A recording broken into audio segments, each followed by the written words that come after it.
É uma promessa de campanha de Partido Futuro, que na página 6, o último ponto, a permitir a comunidade que assim no futuro, dentro da governação, o cambia o sistema de contestar membros do parlamento, nós representantes do povo, de casa do povo, com um período máximo de 2 semanas para contestar todo parlamentar e quase pergunta no ministro.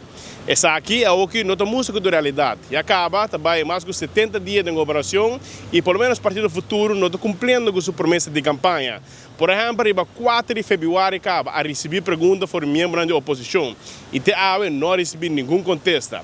Tem outra pergunta na Tâmega, sala de 31 de março, por exemplo, de fração de MEP, e até agora nenhum contesta de parte do ministro do Partido Futuro, esta ministra Geoffrey Weaver. Da espera que pronto por receber contestação de parte do ministro mirando com membros da oposição, quer contesta de pergunta com nós. Por lo menos a fração de MEP manda como 350 perguntas para o governo novo, e até agora parece que pelo menos a promessa de campanha para contestar dentro de 2 semanas não está em vigor e parece que a novidade é promessa aqui.